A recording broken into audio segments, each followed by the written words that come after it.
What is up? Coach Emma here, and welcome back to the Fit Habit Life podcast, where we cut through the noise, talk real health and fitness, sustainable fat loss, and habits that actually work. So, welcome. Welcome back if you've listened before. And before we dig in, today's topic is common pitfalls people make during the holidays. The next couple weeks are probably going to be primarily mindset, holidays, tips and tricks, holidays, because it is the holiday season and this is what people are struggling with right now. So if you're tired of it, I'm sorry. I'm not sorry at all. But anyway, if you've listened before, thank you for being here. Thank you for listening. If you could share the show with someone who you think it would help, that would really help me help more people, which is the goal of the show. So thank you for being here. And let's dig in. So common pitfalls people experience during the holidays. And it might be different than you think. As a health and fitness coach, some of you might think, common pitfalls, having a piece of pie, or going to holiday parties every weekend, or having alcohol or whatever. Nope. Those are not the common pitfalls they're not pitfalls. That's part of the holidays is enjoying yourself a little bit. I'm having apple pie in a week from today. I've talked about this many times. My mother-in-law makes the best apple pie I've ever eaten. We'll probably also just have the pie leftovers, which will be great. Hopefully nobody else eats it and I get the whole thing. And I can have it for like a week straight. That would be awesome. It's probably not going to be the case, but I can always dream, So anyway, no, I'm not, I never tell my clients they can't eat anything. That's silly. And oftentimes that's one of the first pitfalls that people fall for. I don't know. People experience common pitfalls. Yeah. Pitfalls people fall for. And it's telling themselves they cannot eat anything, trying to restrict entire food groups, trying to restrict themselves. That's just going to lead, still stumbling on my words. That's going to lead to, one, an unhealthy relationship with food, but two, probably a binge and restrict sort of cycle. And I know this because I used to do this, and I've seen it with many clients. And now, it's funny, a lot of my clients are like, really, you don't care that I had a piece of cake? I'm like, no, that's awesome. Was it any good? And they'll be like, yeah, it was good. I'm like, cool. Did you enjoy it? And they're like, yeah. And I'm like, sweet. Cool. Then let's just keep doing what we're doing and not worry about it. Right? So fitness is meant to better your life. Fitness should not be something that takes away. It's supposed to better your life. So if you're doing things for your quote unquote fitness that are taking away from the quality of your life, then that's not really healthy. Yeah, sure, if you eat pie every once in a while, well, that's not even true. I was going to say you probably won't be super shredded, lean, whatever. You can be lean and eat pie. I'd say I'm fairly lean. I'm fit, I'm healthy, and I eat pie. And the people who are the physiques that are promoted on social media as ideal and whatever, those people are not healthy. They are not healthy. Their lives are terrible. It revolves around what they eat, fitting in their workout. Their life revolves around their fitness. That's not healthy. That's an idol for them. They're idolizing fitness. They're revolving their life. Their center of their life is fitness. That is what they worship. They worship their bodies. They worship fitness. That's not healthy. Those people tend to have terrible social lives, terrible relationships, because they sacrifice those relationships for their bodies, for their look, for their physique. And there is something to be said, it is hard to be a bodybuilder. It is challenging. It is honestly, I commend people who go through that experience. But to live like that year-round is unhealthy. And bodybuilding is a sport. That is not healthy anyway. Those people on stage, I will say I've gone to a bodybuilding show. I went this year for the first time because my friend was in one. While the men were kind of cool to look at, like to see the muscle shapes and stuff, they didn't really look healthy. Most of them looked really sick.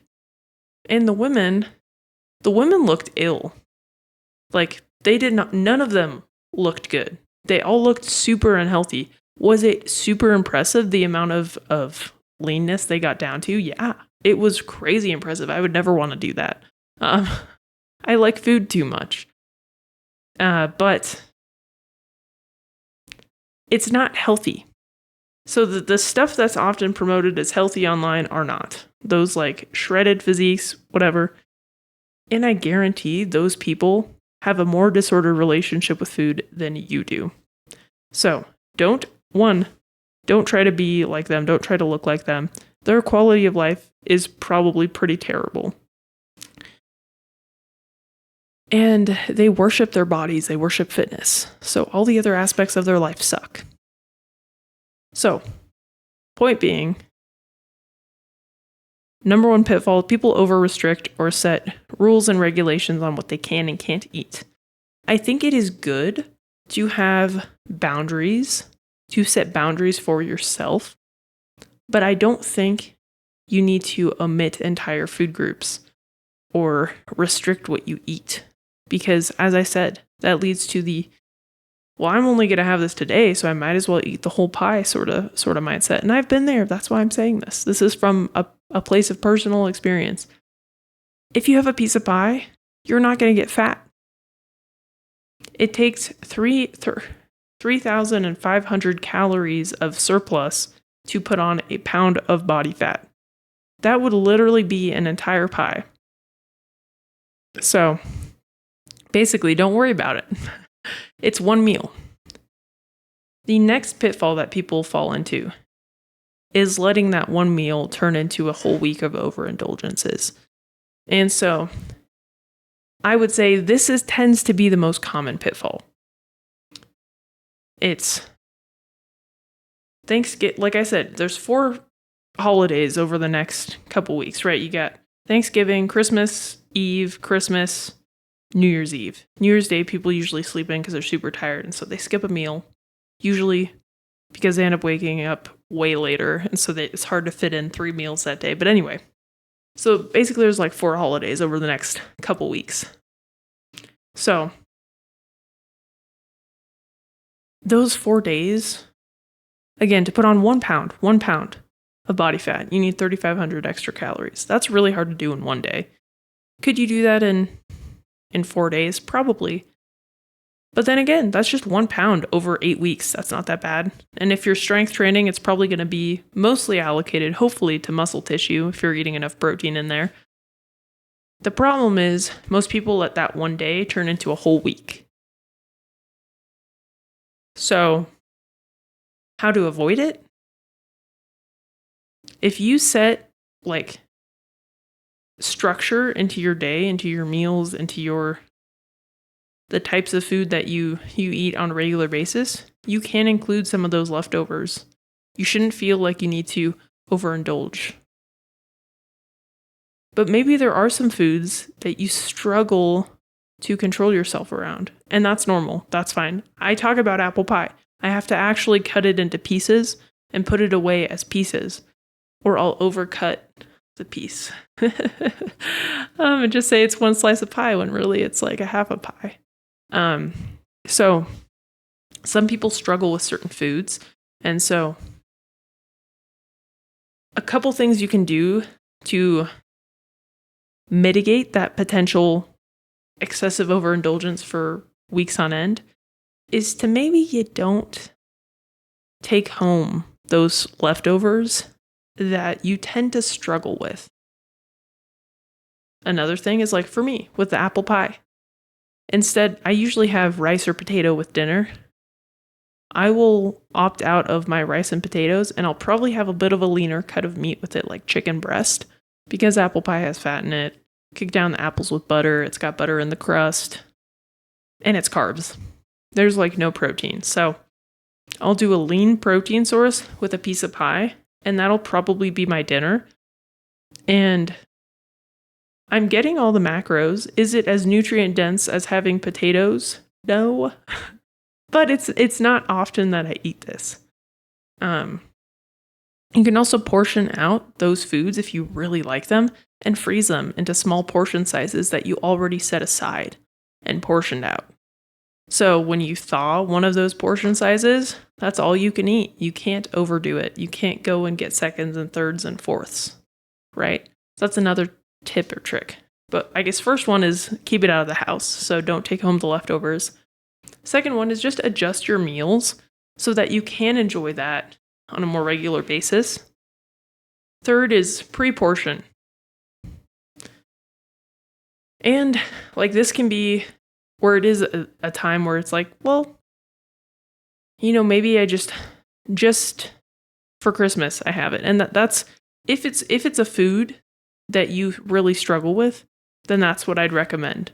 Maybe setting some sort of bounds and regulation around that food. Not saying you can't have it, but setting barriers or rules, that tends to be super helpful.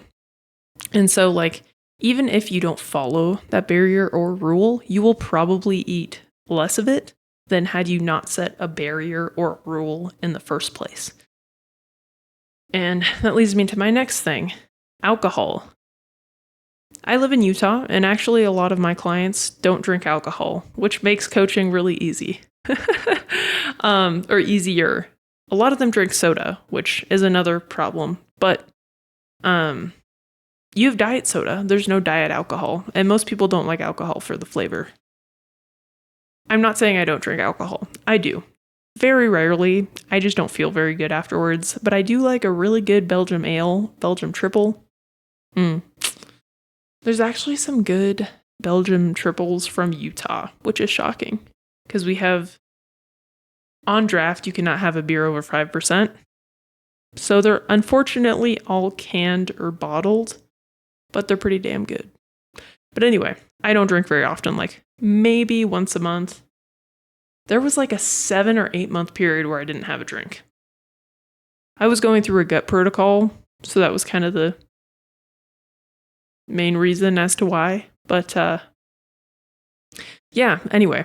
So alcohol on the holidays, that tends to be the biggest problem I've noticed, because alcohol is empty calories, so you don't get any fullness feeling. You don't feel full like when you have it, unless you're having beer. Most people don't like beer that much. Beer is very filling. But like a cocktail, a sugary cocktail, wine, it's just liquid, so you don't get full from it. And people tend to really overdo it over the holidays, right? You got gatherings, you've got parties, you got the holidays itself. Maybe you're going home, seeing your friends from college or from high school, because you're going back to your hometown, visiting family. Maybe you're using alcohol to help cope, which that's another problem for another time we'll discuss. But the alcohol calories add up real quickly. And so that's really probably one of the biggest reasons people gain a lot of weight during this time. Not necessarily the food. Like I said, it's hard to eat an entire pie. Basically, you'd need to eat an entire pie for 5 days to gain 5 pounds in a week. That's a lot. But some cocktails are like 300 to 400 calories. So you have 5 of those in a day for 3 days straight. It's 1.5 pounds. And alcohol is very inflammatory.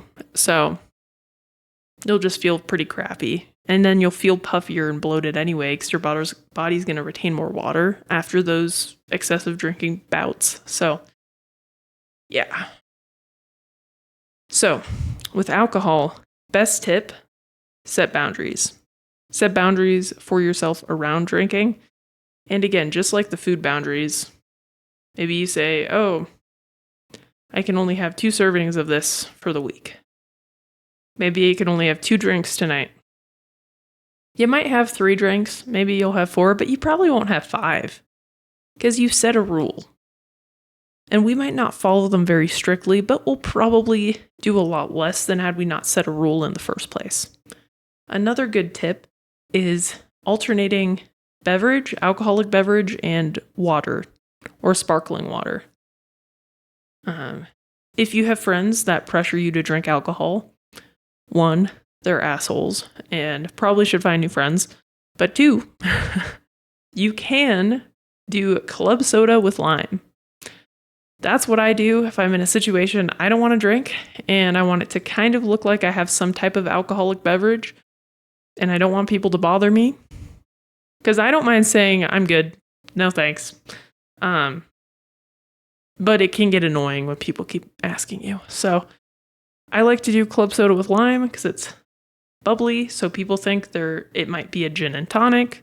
The lime makes it look kind of fancy to where gin and tonic or vodka soda with lime, people might think you're having some alcohol.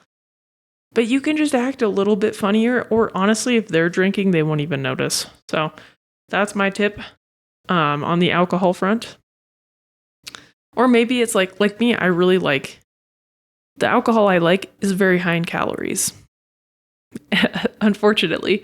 So it's just very rare. It's a special occasion for me. The last time I drank was over a month ago. It was our wedding anniversary, 2-year. Oh no, it wasn't, because we weren't able to go out. We have a lot of anniversaries because engagement, dating, and wedding, and we like to celebrate them because why not? It's just fun to have an excuse to go on a date or something. Anyway, so I think it was our dating anniversary. But anyway, we had one beer and we split it. And it was like 200 calories for the half of the beer. It was like a 12% Belgium triple beer. But anyway, so I'll probably have one Christmas. Probably Christmas. Maybe New Year's Eve, depends. And probably Thanksgiving. But probably not any other time, just because I feel so bad. I might not even have one on these holidays. Especially if I have to drive somewhere or be somewhere. This is the first year we're here for Thanksgiving and Christmas, so I'm kind of excited about that. We're not traveling, but yeah, that tends to be what I do. And I know what I don't like, and I don't like to consume foods or beverages that I don't enjoy that have calories, because I'd rather allocate those calories to foods I prefer. For example, apple pie. Apple pie or meat or yeah, I just prefer doing that. So, yeah. So that's my tip for alcohol is drink if you want to, but set some boundaries around it.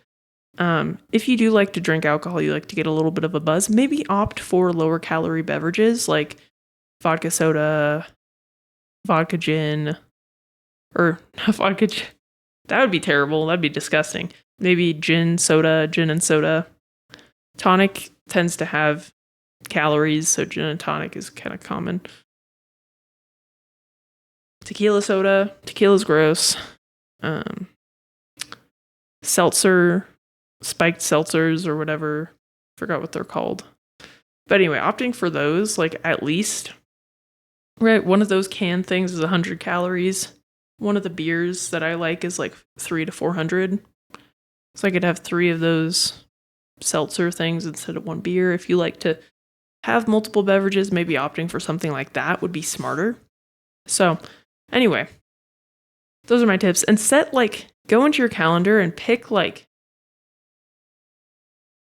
depending on how much you drink. Now, hopefully you don't drink every day. That's just not healthy. But if you drink once or twice a week, maybe you pick one night a week that you're going to have something. If it's a holiday party or a get together or the holiday itself, mark it on your calendar. Make sure there aren't more than 5 or a month, ideally less than 4 a month, and set a beverage limit for yourself. And that's going to really help mitigate that potential weight gain that tends to occur because people go way overboard. And I get it. Holidays are stressful. Maybe you're seeing a bunch of people you haven't seen in a while. You guys are celebrating. There's a lot of stuff that goes down. So hopefully that's helpful.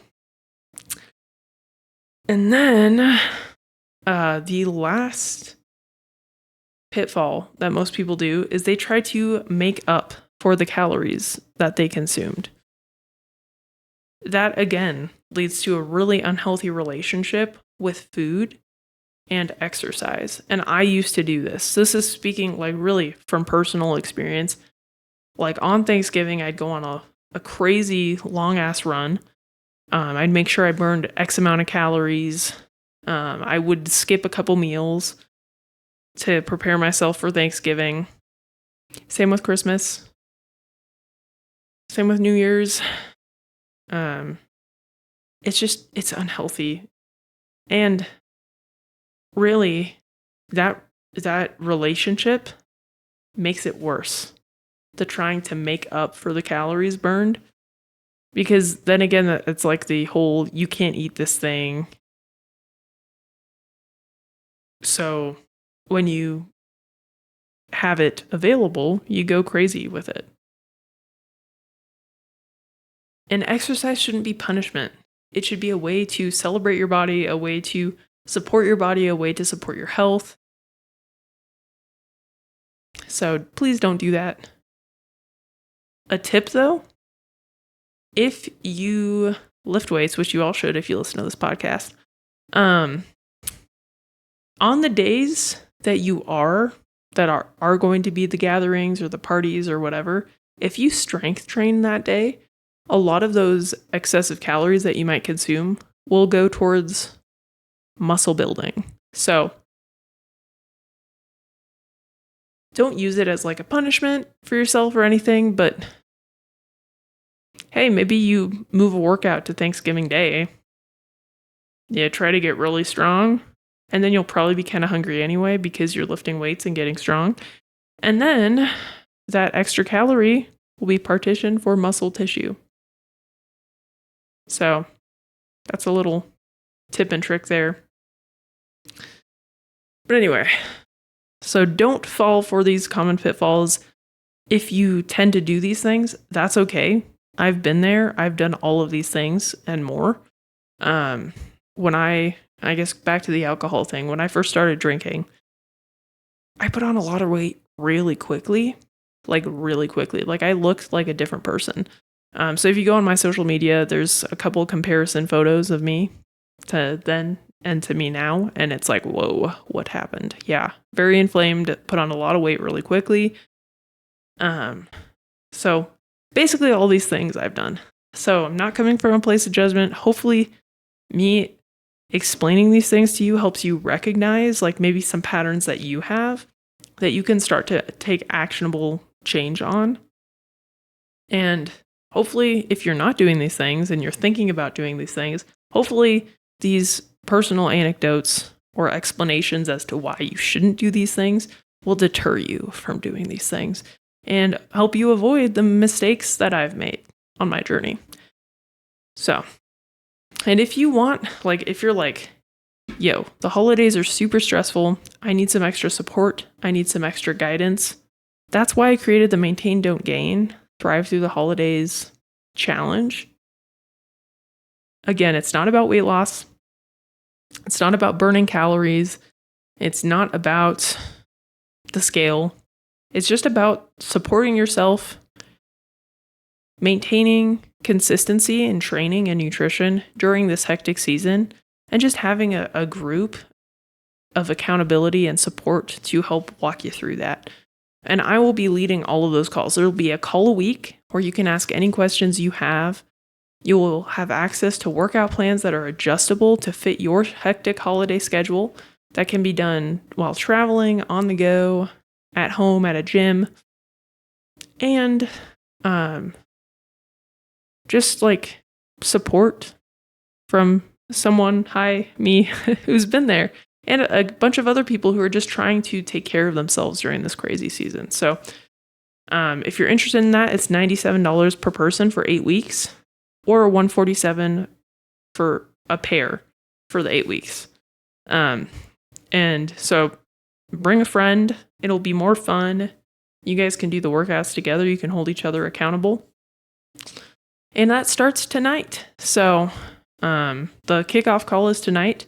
The first official call is on Monday, but I figured having a kickoff call would help me answer anybody's questions, help us get set up on the right foot for this challenge. And even if you don't make it, there are replays of all these calls, and you have a group chat with me in it to help answer any of your questions, provide support, guidance, and that accountability that you need. So, anyway, if you want more info, there's a link below. Maintain, don't gain, thrive through the holidays. Hopefully you get to see it in there. And if this podcast was helpful for you and you learned a lot from it, if you could comment or share it or rate the show or subscribe, that would just helps me get in front of more people. So I'd really appreciate it.